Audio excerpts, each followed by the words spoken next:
Privacy in Motion explores how your personal data fuels billion-dollar systems while examining who controls the rules of digital privacy and what it truly means to own and protect your identity.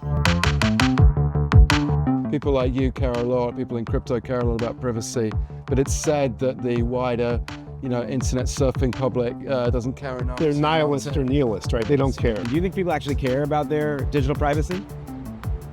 Surface, no. Oh yeah, absolutely. I think some people care more than others. Many people care too much about their privacy.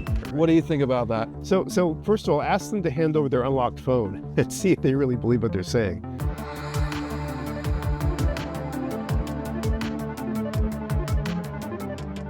So Brendan Eich, thanks for joining us today. You're the founder of Brave. I don't think it's hyperbole to say you're one of the founders of the web even. You developed Mozilla, JavaScript back in the day. To talk about Brave, I mean, why originally did you want to develop that and why do we need it? So Brave was a sort of rebellion against all the ads and surveillance that was getting crazy 10 years ago. When we started with Netscape in particular, I joined in April 1995, everybody wanted to put up a web server of their own with a picture of their cat and dog and their grandchildren. That was great. That's still possible, and that's still fundamental to the web.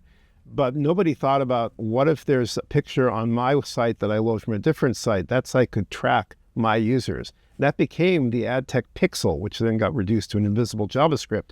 And that built this entire surveillance economy up behind most people's backs. We didn't know about it. And it was clear that the big browsers were captured by their search engine owners or partners. Even Firefox, when I was there, wouldn't block cookies. We had 3 tries as an open source project by people trying to block third-party cookies the same way Safari did.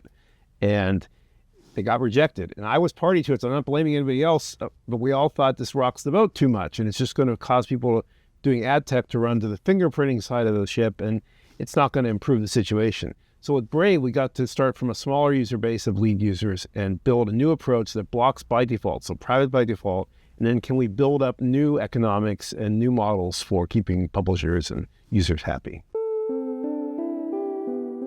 You want where you're protective about your privacy and who can see what you are doing online. Just like why are we still sharing all this information with so many services? They can be encrypted.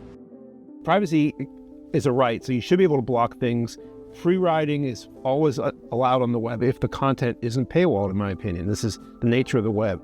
But what if you want to give back? What if you want to help the publisher you like? What if you want to do something novel with ads? And that's what Brave's been building up. So private by default, and then can we build up new economics and new models for keeping publishers and users happy? So this is a big question. I mean, does incentivization work to preserve privacy, do you think? I think it's an open question. I think it's a hard problem. It's not going to be solved in one fast move. For instance, we did the basic attention token on Ethereum, and like Bitcoin, the Ethereum blockchain will fingerprint you. It doesn't have privacy. It has pseudo-anonymity, and enough repeated or patterned transactions will identify you, sometimes uniquely. But we've seen evolution since then with Zcash, Monero, and now things like Midnight.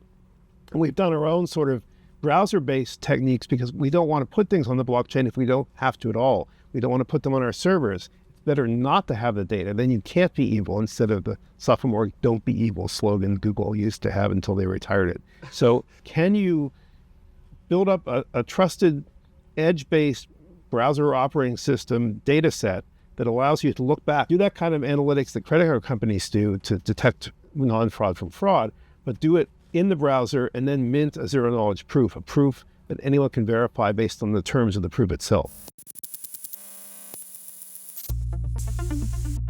If you look at the dream of the internet, this kind of, broadly available town square that, is essentially unregulated. I think if you go back to the beginnings of it, I think a lot of it comes down to educating individuals. I think people need to adapt their mentality to this kind of brave new world. The law is never perfect, and it depends on human action, both in the regulatory domain, because so much needs to be figured out by the regulators after the fact, and among the users, especially the lead users who are informing the next generation of products. I think between regulation, antitrust, and user consciousness, lead user consciousness, privacy is still rising.